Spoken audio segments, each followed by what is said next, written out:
Hey, what's going on? Coming at you from Chicago, Illinois. And just a quick disclaimer before I get into this video.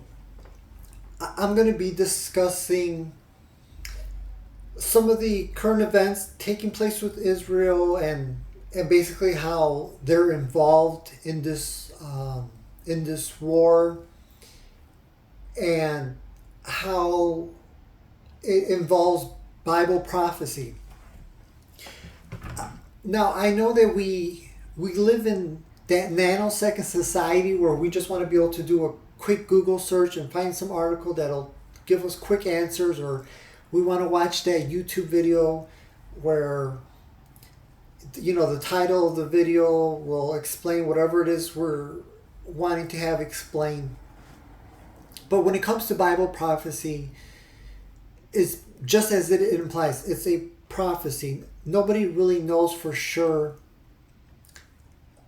how the current events align with what is said in the Bible, but there's definitely reason to believe how these current events taking place in Israel will lead into biblical prophecy, and I will attempt to explain that in this video.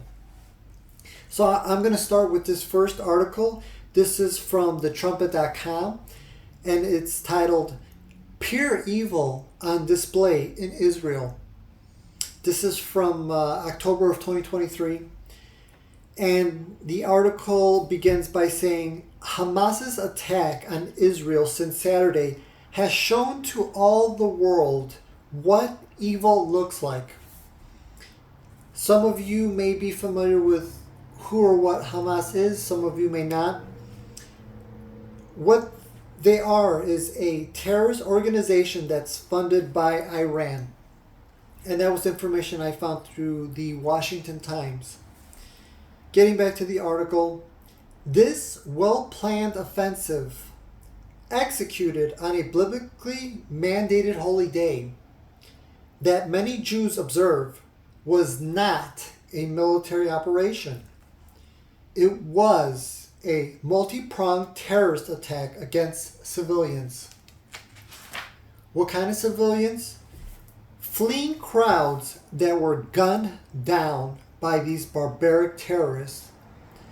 These satanic people also hunted down people in peaceful neighborhoods, ripped children from their parents' arms, executed whole families, publicly raped and humiliated women, abducted hundreds of innocent people as hostages, and beheaded soldiers. The terrorist organization threatened to broadcast the executions of Israeli civilian hostages if Israel retaliates in Gaza. I have a Christian book. It's titled As It Was in the Days of Noah. In the first chapter, there's a subtitle within the chapter called Planet Terror.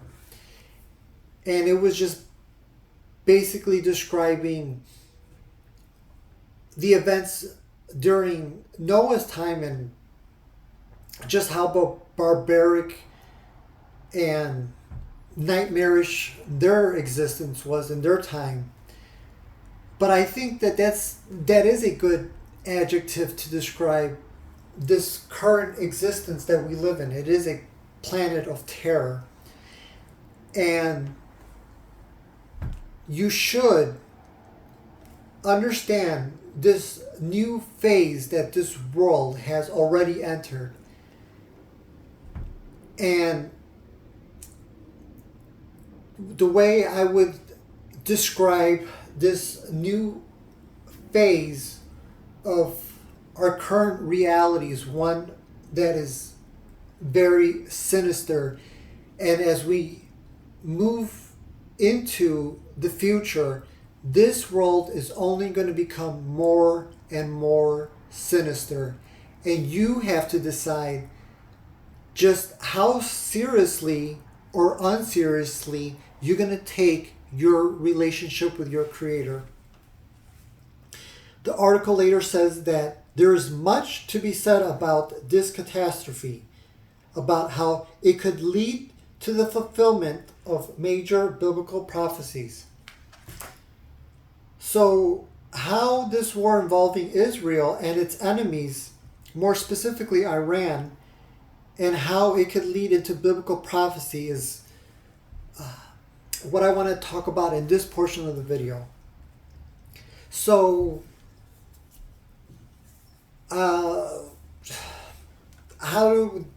what's going on in Israel and the war that they're now involved with, how does it play into biblical prophecy? In order to answer that question, we have to go back to the beginning with Adam and Eve. And we know, we're familiar with the story how they ate the forbidden fruit, and basically what resulted from that consequence was they had basically thrusted human civilization into darkness, into sin, into pain, into suffering, and ultimately death. That was never part of our Creator's original plan. He created Adam and Eve for them to coexist with Him throughout all eternity.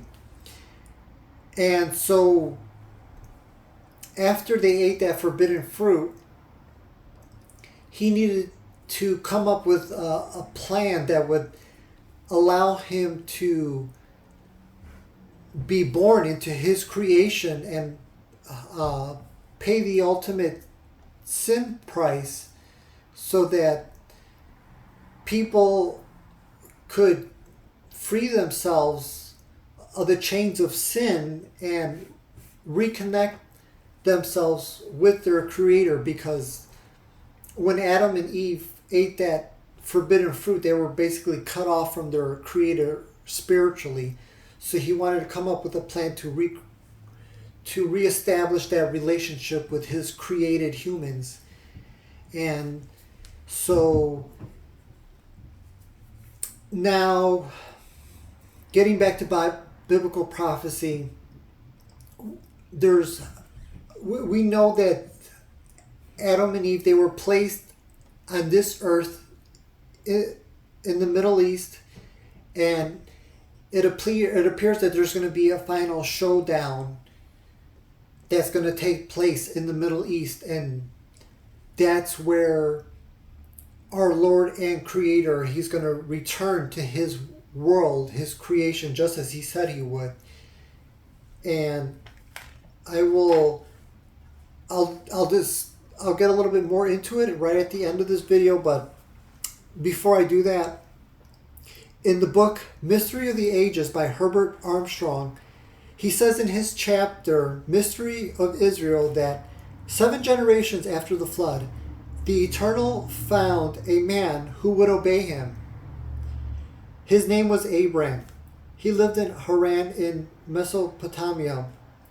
This man was to become a type of God the Father.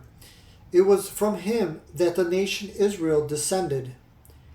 Through this nation, God raised up His prophets, and in due time, God's own Son, Jesus Christ.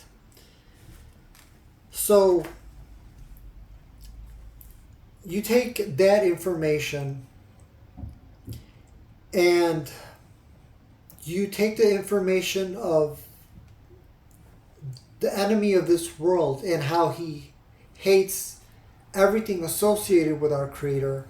I wouldn't even say hate. He has a venomous hate towards our Creator, towards his plan of saving us, saving humanity. And just really quickly, how this kind of involves Iran, what I just finished saying. There's an article from TheEconomist.com titled, Iran has rigged its election to favor Ebrahim Raisi, a hardliner. This is from June of 2021. The article states that there are no free elections in Iran, where clerics wield ultimate authority and candidates may be disqualified for the flimsiest of reasons. So we know that there's definitely corruption that comes out of Iran. We know that there's no secret that Iran, if they had the ability to do so, they would totally destroy Israel.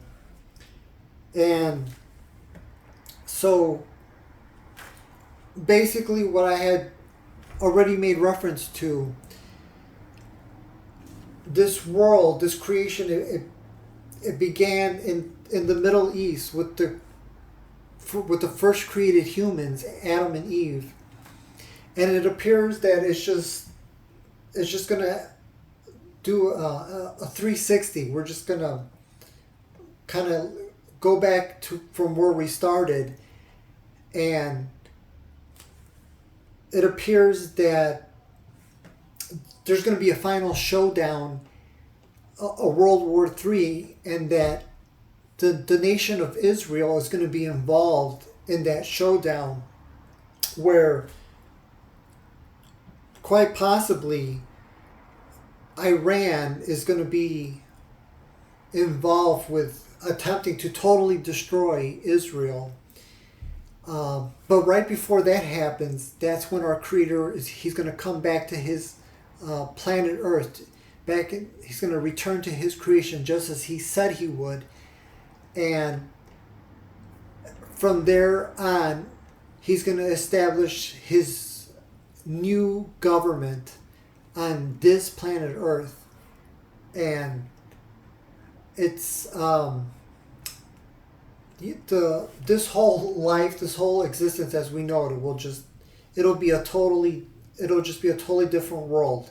He's going to establish his kingdom on this planet Earth, and the enemy, he will be put away for 1,000 years, and then there's other things involved after that, but that's basically how the current events in Israel, how it's basically leading into biblical prophecy. So I hope that I was able to sort of explain how